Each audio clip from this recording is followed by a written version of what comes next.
Pada kesempatan ini ya, saya akan membahas dalam mata kuliah pengelolaan air tanah ini adalah zonasi kawasan perlindungan mata air bagian pertama ya.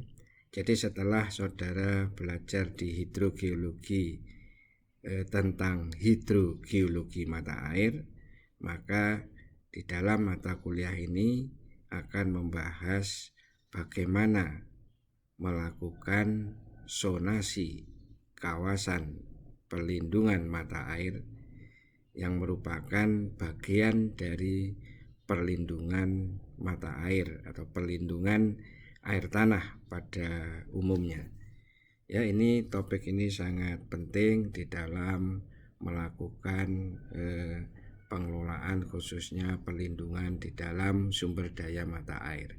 Dan metode ini tentunya akan saya sampaikan dengan materi ini dengan sederhana, natural dan primitif yang tujuannya tidak lain adalah agar saudara dapat memahaminya dengan baik dan benar. Kali ini saya ingin menyampaikan sebuah topik bahasan yaitu zonasi perlindungan mata air, yaitu zonasi kawasan sebetulnya, kawasan perlindungan mata air yang kita sebut biasanya sebagai permata ya, itu adalah perlindungan mata air. Nah, di dalam pembahasan ini saya ingin bagi dalam beberapa subbahasan ini ya, mulai dari pendahuluan, kemudian pembahasan hidrogeologi mata air, kemudian bagaimana konsep kawasan permata, kemudian zonasinya, kemudian implementasinya, dan juga contoh implementasi dari zonasi permata ini. Ya, jadi kita mulai dulu tipenya, yaitu tipe perlindungan mata air. Jadi ada dua yang kita kenal gitu ya. Kalau kita membahas permata itu biasanya ada dua pemahamannya, yaitu yang satunya itu berupa infrastruktur ya, perlindungan dalam arti infrastruktur, pembangunan infrastruktur. Nah, satunya itu perlindungan mata air itu sebagai kawasan perlindungan. Jadi ini pendekatan yang berbeda gitu ya. Ini biasanya teman-teman atau bapak-bapak yang di PUPR itu lebih melakukan perlindungan mata air dari sisi infrastruktur. Nah, kalau ini biasanya dari ESDM atau hidrogeologi, pemahaman hidrogeologi itu lebih pada perlindungan kawasan ya. Jadi yang infrastruktur itu sebetulnya perlindungan melalui bangunan penangkap air atau yang kita sebut sebagai PMA. Ini saya kira sebagian sudah familiar dengan istilah itu. Jadi PMA sebagai perlindungan di mata air untuk penyediaan air minum atau air yang kebutuhan sehari-hari gitu ya. Jadi PMA ini adalah bangunan penangkap sebetulnya, melindungi mata air terhadap pencemaran dan juga dapat juga dilengkapi dengan bak penampung atau capturing ya, bangunan capturing. Jadi melindungi mata air dengan infrastruktur. Nah, satunya itu adalah perlindungan dengan melakukan zonasi ya, kawasan di sekitar mata air itu sebagai upaya untuk melindungi kuantitas, kualitas, dan kontinuitas yang berasal dari mata air. Ini 3K itu ya. Jadi kontinuitas, kualitas, dan kuantitas. Jadi sebagai upaya sebetulnya untuk melindungi kawasan di sekitar mata air. Itu konsepnya demikian ya. Jadi dua hal. Nah, yang saya bicarakan saat ini itu adalah kawasan ini. Saya tidak membahas yang infrastruktur ini ya. Jadi pelindungan mata air dengan pendekatan kawasan ya. Itu. Nah, untuk bisa ke sana, pemahaman ke sana, maka kita harus memahami dulu mata air dari sisi hidrogeologi, sudut pandang hidrogeologi. Jadi hidrogeologi memandang mata air itu adalah wadahnya. Ya, sekali lagi ini nanti yang dilihat itu adalah wadahnya. Jadi maksudnya ini adalah batuannya. Ya. Tempat mata air itu keluar, itu yang dilihat. Yang difokuskan adalah itunya. Ya, jadi pendekatan atau orang melihat mata air ini itu ada dua macam itu ya. Kalau yang orang hidrogeologi itu melihat mata air itu pasti yang dilihat bagaimana ginesanya, bagaimana pembentukannya, batuannya apa, kenapa mata air ini terbentuk, kenapa muncul, dari mana asal airnya, itu ya. Jadi lebih pada wadahnya. Nah, tapi kalau yang non HG ini, wong hidrogeologi, itu yang dilihat adalah berapa debitnya, untuk apa mata air ini nantinya. Jadi lebih kepada pemanfaatannya. Kalau yang HG ini lebih ke pembentukannya. Kalau ini untuk apa, berapa debitnya, itu ya. Jadi itu beda sudut pandang dari orang hidrogeologi melihat mata air dan yang non hidrogeologi. Jadi di dalam chapter yang lain saya sudah menyampaikan materi secara detail tentang hidrogeologi mata air. Ya, sudah saya sampaikan, silahkan dilihat di sana. Di sini saya ulangi untuk pemahaman kawasan. Ya. Jadi mata air itu adalah tempat. Ini yang harus saudara tahu. Tempat di mana air tanah itu merembes atau mengalir keluar ke permukaan secara alamiah. Jadi ada 3 keyword tadi ya. Jadi ada tempat air tanah keluar secara alamiah. Jadi air tanah ini 3 ini. Tempat air tanah keluar secara alamiah. Jadi mata air itu adalah tempat, ya, bukan air. Nah, air yang keluar dari mata air itu adalah air tanah. Air yang mengalir di permukaan setelah dari mata air itu baru disebut sebagai air permukaan. Ini adalah air tanah, di mana dia muncul. Ini adalah air tanah. Pada saat dia mengalir ke permukaan, ini menjadi surface water. Ya, ini pada saat keluar ini adalah groundwater. Setelah dia mengalir ke sungai, ini menjadi surface water. Ya, ini adalah air tanah, groundwater. Pada saat dia mengalir di permukaan di sini, maka ini surface water. Ini surface water. Ini groundwater. Ya, jadi sekali lagi, mata air itu adalah sebuah tempat di mana air tanah itu keluar secara alamiah ke permukaan. Jadi mata air itu tempat atau lubang, airnya yang keluar itu adalah mata air. Ya, itu pemahaman pertama yang harus kita pahami sejak awal. Nah, pembentukan mata air ini, ginesanya itu dipengaruhi oleh 3 hal utama, yaitu morfologi, itu pasti. Ya, bentang alamnya, topografinya. Misalnya dia terpotong oleh topografi, terpotong oleh lembah dan sebagainya.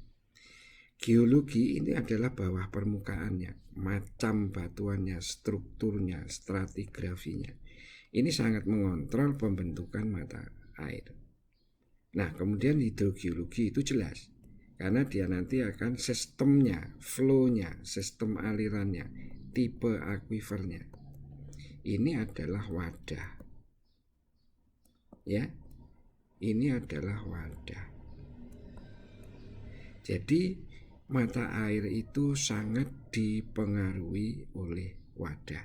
Nah, nanti kita akan membuktikan bahwa 3K ya, 3K kuantitas dan kualitas kontinuitas dari mata air itu sangat dipengaruhi oleh wadahnya. Ya, jadi wadah ini mengontrol benar masalah kuantitas, kualitas dan kontinuitas dari mata air. Sehingga ini di dalam pemahaman kawasan perlindungan mata air itu sangat penting. Ya itu pemahamannya. Nah, sekarang klasifikasi. Kalau klasifikasi itu banyak. Ya. Klasifikasi itu ada yang sifat pengalirannya. Apakah dia pori, melalui pori, melalui fracture, melalui pelarutan, lubang pelarutan. Ya. Kalau ini berdasarkan debit, Q-nya, ya. Ini berdasarkan suhunya. Ini ada yang bebas, akuifer bebas, ada yang artesis atau tertekan, ya. Ini ada yang gravitasi, ya, atau headnya, dan ini juga material pembawa air tanahnya. Ya, apakah dia fracture tadi sama, ya, tipe-tipe batuannya. Jadi ini hanya merupakan klasifikasi. Jadi klasifikasi itu banyak sekali. Antara lain itu sudah saya sebutkan tadi, berdasarkan debitnya, suhu, itu ada yang mata air panas, mata air dingin. Kemudian mata air pengaliran itu ada yang gravitasi, ada yang ascending, ada yang descending, ada yang gravitasi, ya. Ada yang naik ke atas itu karena artesis dan sebagainya. Ya, ini klasifikasi mata air yang sudah dikenal, yang bisa saudara pelajari lanjut di materi yang lain, yaitu hidrogeologi mata air. Nah, untuk mempermudah di dalam pemahaman mata air di lapangan, ya, saya telah membuat sebuah klasifikasi, ya, yang mudah, yang ini mendasarkan pada parameter-parameter ini. Parameter-parameter tadi sudah saya pakai untuk memudahkan pengenalan mata air ini di lapangan.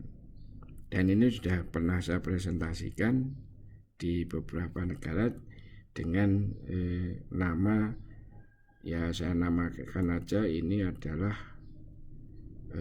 Mill Spring. Nah, karena bahasanya bahasa umbul lanang dan umbul laki-laki atau mata air laki-laki.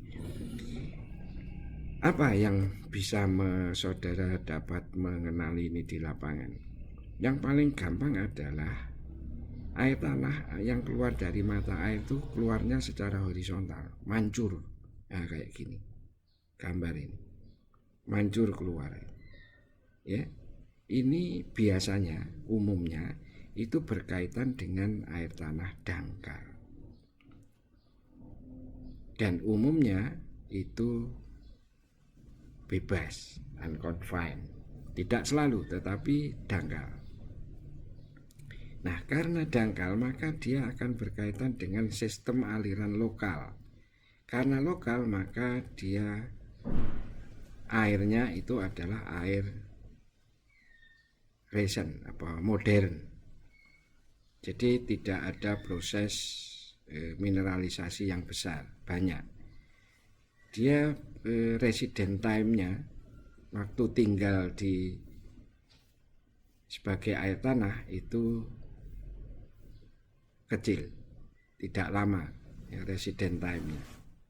Nah, terbentuknya itu biasanya karena topografi, ya, karena banyak oleh topografinya. Nah, karena dia dangkal, karena dia di permukaan, karena dia lokal, maka dia sangat sensitif terhadap perubahan musim. Pada saat musim hujan dia besar, musim kemarau kecil. Ya. Kemudian karena demikian maka biasanya nanti kuantitasnya itu tidak baik karena sangat dipengaruhi oleh musim tadi. Nah, bagaimana kualitasnya? Kualitasnya buruk karena dia dangkal, dia banyak dipengaruhi oleh aktivitas manusia. Nah, aktivitas manusia ini banyak berpengaruh terhadap kualitasnya. Ya, jadi secara kuantitas dan kualitasnya itu tidak baik. Jadi kalau mencari sumber air nanti yang satunya bukan Mill Spring, tetapi yang ini.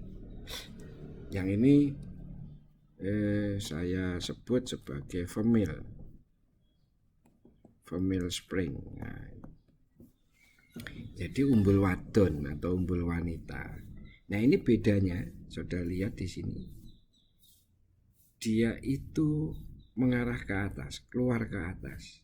Alirannya vertikal ke atas, bukan mancur ke samping. Nah, karena itu maka dia biasanya berkaitan dengan akuifer tertekan. Dia akuifer dalam asal usulnya. Artinya banyak yang berasal dari akuifer dalam gitu ya. Walaupun tidak semuanya, tetapi umumnya tertekan. Nah, karena ini dalam tertekan maka dia menengah. Flow sistemnya, rejimnya itu rejim menengah atau regional.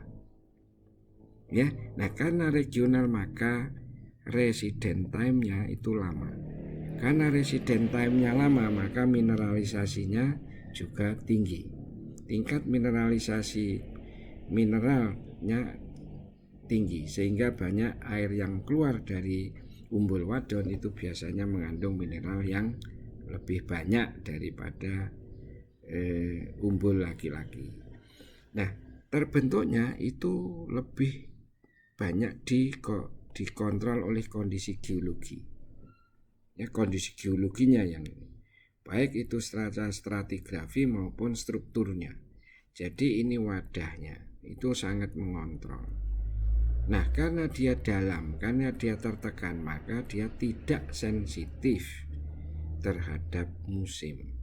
Tidak sensitif artinya pada saat sumur kemarau maupun hujan itu debitnya relatif sama. Jadi relatif konstan. Jadi Q-nya itu baik. Nah, karena ini tidak sensitif, karena dalam tertekan, maka kualitasnya itu akan baik. Ya, ini baik. Sangat baik. Karena apa? Tidak dipengaruhi oleh manusia. Jadi secara kuantitas karena dalam tertekan, dia tidak terpengaruh oleh lingkungan, tidak dipengaruhi oleh aktivitas manusia, maka ini akan baik. Karena dia tertekan, dia sistemnya regional dan menengah, maka kuantitasnya ini juga baik.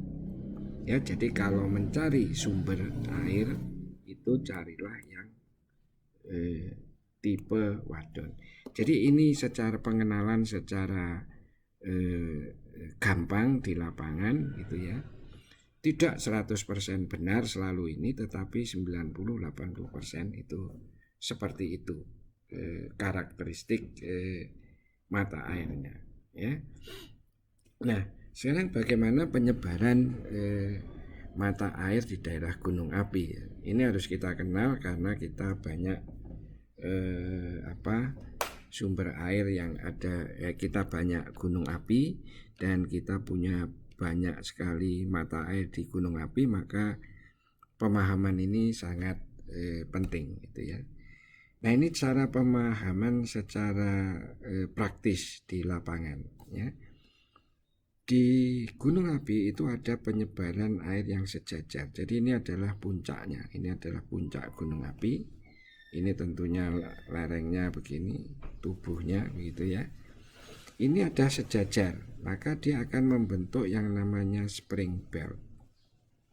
Nah, spring belt itu ini spring belt 1, spring belt 2, ini adalah spring belt 3. Jadi dia relatif sejajar dengan kontur, mengikuti kontur. Ini karena break slope.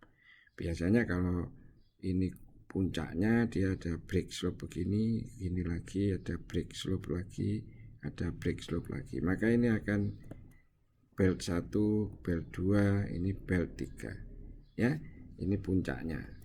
Ya, ini sayatannya. Ini saudara di sini. Nah, ya, ini adalah contoh saja. Nah, nanti ini akan berpengaruh karena ini dipengaruhi oleh wadah, maka nanti akan berpengaruh terhadap karakteristik dari mata air yang membentuk spring belt dan yang tidak membentuk spring belt. Nah, ini adalah yang kedua. Kalau ini puncaknya, ya, ini adalah tubuhnya begini. Nah, dia radial. Nah, begini, begini, begini. Ini.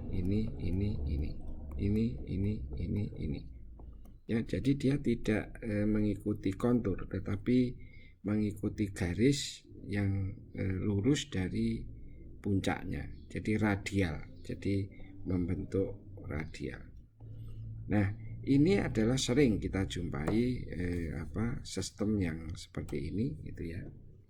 Sistem yang dijumpai dengan membentuk yang radial seperti ini. Ya, ini bentuk radial. Nah, sekarang bagaimana implikasinya terhadap kuantitas dan kualitasnya? Mari kita lihat di sini. Nah, sekarang ini adalah sebuah sayatan stratovolcano yang ini banyak di tipe gunung api di Indonesia. Ini magmanya, kemudian ini adalah produk dari gunung apinya. Satu layer, begitu terus sampai ke atas. Tentunya ini lebih mudah daripada yang di bawah. Ya. Nah, yang spring belt ini sudah lihat ini membentuk spring ya. Spring belt. Ini biasanya terbentuk karena break slope tadi. Ya, karena ada break slope pada tubuh gunung api, ya. Nah, kemudian air tanah umumnya itu berasal dari aquifer yang berbeda-beda. Nah, ini beda ini. Aquifer di slope ini dan sini itu berbeda. Ini juga berbeda, ya. Terus kemudian asal air tanahnya juga berbeda. Artinya berbeda itu yang di slope di belt 3 dan belt 1, belt 2 itu bisa berbeda asalnya. Kuantitas dan kualitasnya bervariasi karena memang berasal dari batuan yang berbeda, asal yang berbeda. Karakteristiknya juga berbeda. Nah, ini lebih dikontrol oleh morfologi break slope tadi, ya. Jadi kalau ini saudara menemui yang belt ini mesti bervariasi antara belt 1, belt 2 dan belt 3 itu bervariasi karena apa? Karena asalnya beda, batuannya berbeda, kuantitas dan kualitas bervariasi, karakteristiknya berbeda. Ya. Nah, berbeda dengan yang spring yang radial ini. Yang radial ini sangat berbeda, ya, dengan yang sistem yang yang spring belt, ya. Ini adalah dalam satu lurus begini, ya. Dia membentuknya itu lurus begini, ya. Misalnya begini. Maka kalau saudara lihat di sini bentuknya, maka itu menunjukkan bahwa terjadinya karena topografi pada aquifer batuan yang sama. Dikontrol oleh kondisi geologi pasti. Asal air tanah itu biasanya sama, yang di sini itu asalnya sama. Karena kalau menurut bahasa awam itu urat, ya, uratnya itu sama di sini. Nah, ini membentuk urat dalam satu urat yang sama. Kalau di bahasa awam di desa-desa atau di masyarakat awam itu ini kalau sudah lihat ini uratnya sama.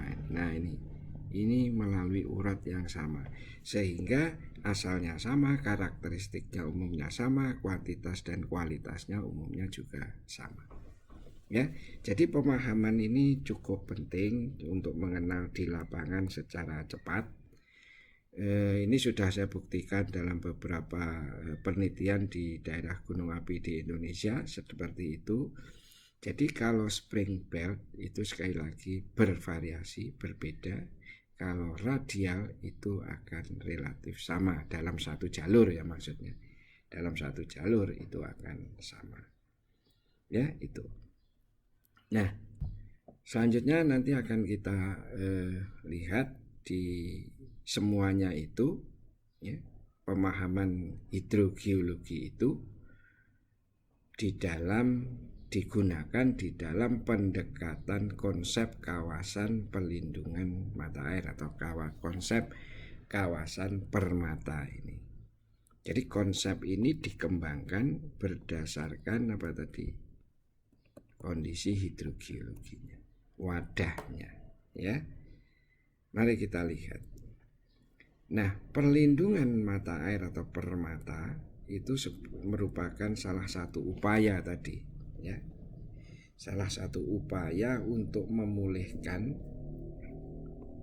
menjaga dan melindungi 3K pada mata air dan kawasan sekitar mata air.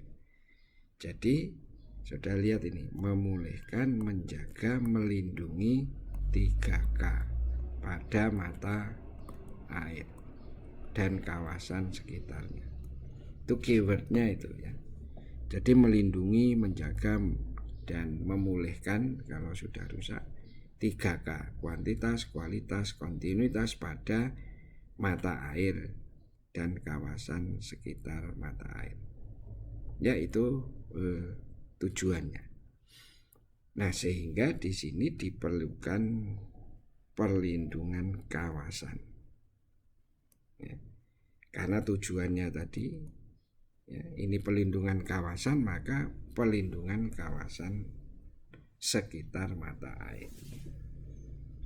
Nah, sekarang model perlindungannya kayak apa? Nah, model perlindungan kawasan mata air itu satu, ada yang menggunakan daerah tangkapan air bagi mata air. Ingat itu ya, tangkapan air bagi mata air. Jadi tangkapan airnya mata air gitu ya. Nah, yang kedua itu daerah imbuan bagi mata air. Jadi model perlindungannya itu memakai dua konsep ini. Jadi konsep tangkapan, daerah tangkapan dan daerah imbuan. Tapi bagi siapa? Bagi mata air itu, untuk mata air itu gitu ya.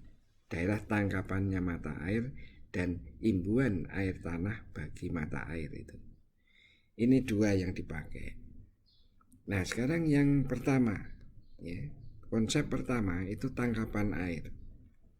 Ini dasarnya itu adalah morfologi, ya,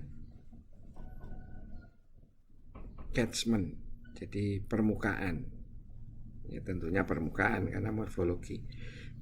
Nah, ini akan berkaitan dua-duanya, air permukaan maupun air tanah. Jadi kalau saudara memahami dash atau watershed, maka ini sebenarnya identik dengan pengertian dash. Hanya ini adalah dashnya mata air. Jadi kalau saya gambar, ini adalah mata air. Nah, inilah tangkapannya. Ya, kalau saudara masih ingat, kalau ini ada sungai begini, ada begini, ya, begini.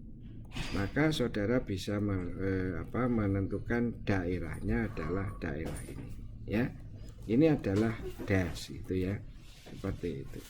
Sama, hanya saja sebagai ujungnya di sini ini adalah mata air. Di sini itu adalah mata air.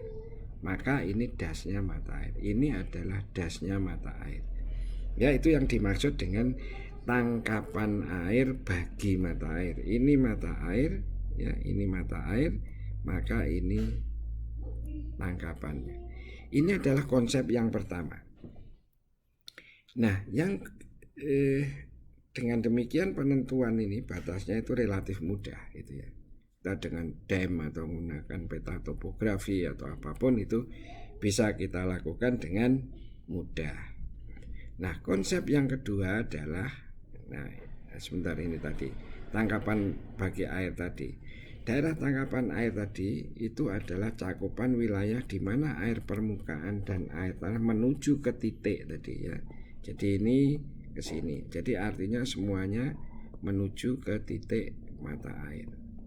Itu. Daerah tangkapan merupakan daerah pengaruh terhadap mata air baik dari air permukaan. Luas daerah tangkapan itu dikontrol oleh morfologi, topografi. Ya. Sehingga sistemnya air permukaan tergantung proses eksogenik ya. Kemudian di sini juga umumnya berbentuk elips, lonjong, bundar yang mengarah ke hulu dengan jarak mulai beberapa ratus sampai beberapa kilometer. Jadi ini itu biasanya elip ini. Ini bisa beberapa ratus meter, bisa beberapa kilo. Daerah tangkapan air bagi dapat digunakan sebagai acuan daerah pelindungan terhadap mata air dari proses-proses di permukaan tanah, air permukaan dan air tanah. Ya, ini adalah konsep yang pertama.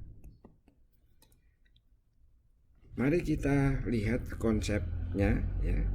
Ya ini gambarnya ya. Ini adalah springnya, tadi sudah saya sampaikan gitu ya. Ini adalah springnya. Ini adalah daerah pelindungannya. Nah, ini namanya spring set. Jadi bukan water set, tetapi spring set. Ya, spring set. Jadi spring set itu kita batasi tadi sudah dengar caranya. Ini spring set. Ini springnya. Nah ini nanti ada yang spring protection areanya satu ini nanti. Nah jadi ini daerah pelindungan tangkapan bagi mata air, daerah pelindungan mata air. Jadi sekali lagi daerah ini disebut sebagai spring set, bukan water set tapi spring set. Ya itu.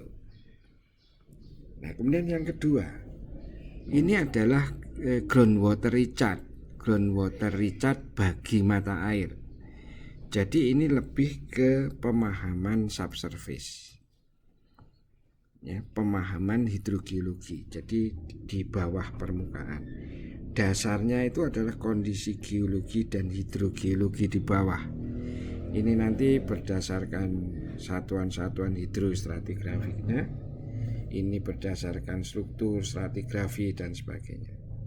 Nah, kalau karena ini merupakan imbuhan bagi air tanah, maka ini berkaitan hanya dengan air tanah, bukan berkaitan tinjauannya itu fokus pada air tanah. Nah maka dari itu ini identik cat. Ini adalah groundwater basin. Jadi catnya mata air. Nah, itu. Jadi nanti bentuknya tidak bisa begini. Tidak harus begini, tidak harus seperti tadi. Tapi bisa juga ini mata air, bentuknya bisa begini. Ya. Mungkin bisa dia bengkong begini. Ya. Itu bisa. Karena apa? Ini tergantung kondisi geologi dan hidrogeologinya. Seperti ini bisa juga gitu ya, seperti itu. Jadi ini sekali lagi catnya mata air. Kalau tadi yang pertama itu dasnya mata air, water setnya mata air. Kalau ini groundwater basinnya mata air. Nah sehingga pemahaman terhadap lebih rumit gitu ya. Nah maka di sini saya simpulkan tadi kita urai lagi. Jadi imbuhan ini, pelindungan imbuhan ini adalah wilayah di mana air tanah mengalir menuju titik. Jadi hanya air tanah. Jadi air tanah yang mengalir ke titik mata air. merupakan daerah pengaruh terhadap khususnya berasal dari air tanah. Karena ini apa? Subsurface. Jadi hanya air tanah tinjauannya. Ya, lebih ke bawah permukaan, ke akuifernya. Luas wilayah imbuhan air tanah ini dikontrol oleh sistem aliran air tanah, kondisi geologi, hidrogeologi. Kalau tadi apa? Morfologi. Permukaan. Kalau ini bawah permukaan. Dipengaruhi oleh proses geologi. Kemudian daerah ini umumnya bervariasi tergantung kondisi bawah permukaan. Bisa elip, membundar, memanjang, mengarah ke hulu dengan jarak mulai beberapa ratus sampai kilometer. Tadi sudah saya sampaikan, bentuknya bisa begini. Bentuknya bisa begini. Ya. Bisa begini, ya. Jadi tergantung subsurface-nya. Jadi dapat digunakan sebagai acuan tadi, sama, ya. Nah, maka di sini model perlindungan itu seperti ini, saudara lihat. Ya. Ini adalah daerah perlindungan imbuhan air tanah bagi mata air atau daerah perlindungan tadi. Yang kedua, ini kalau saudara lihat ini adalah kumpulan dari mata air. Ini mata air, ini ya Troy Spring, ini spring ini kumpulan di sini. Ini adalah spring setnya. Ini adalah spring setnya tadi. Ya, spring setnya, spring protection area. Ya, tetapi nanti ini sekali lagi ini adalah spring set protection area. Ini bukan spring set yang tadi. Ini adalah imbuhan, daerah imbuhan. Karena apa? Ini biru ini adalah groundwater level. Ya, ini bukan topografi ya. Jadi ini itu bukan groundwater level. Bukan elevation, bukan topografi, tapi groundwater level, elevation, headnya. Ini adalah headnya. Maka ini adalah protectionnya seperti ini. Ditentukan berdasar kondisi hidrogeologi, berdasar groundwater flow-nya. Jadi kalau saudara lihat groundwater flow-nya, itu adalah seperti ini. Ini adalah groundwater flow. Ini adalah groundwater flow. Ini adalah groundwater flow. Jadi ini adalah spring protection area berdasarkan imbuhan air tanah. Jadi ini bukan topografi. Yang menentukan ini adalah bukan topografi. Ya, ini spring set ini adalah berdasarkan imbuhan air tanah. Berdasarkan imbuhan air tanah. Ini berdasarkan imbuhan, berdasarkan subsurface bukan surface. Beda yang tadi adalah berdasarkan surface-nya, berdasarkan morfologi. Ini berdasarkan groundwater flow-nya, ini berdasarkan rezimnya. Ini adalah groundwater flow. Ini kesana. Ya, jadi ini adalah contoh perbedaan tadi. Ya. Itu adalah konsepnya, konsep zonasi kawasan perlindungan mata air.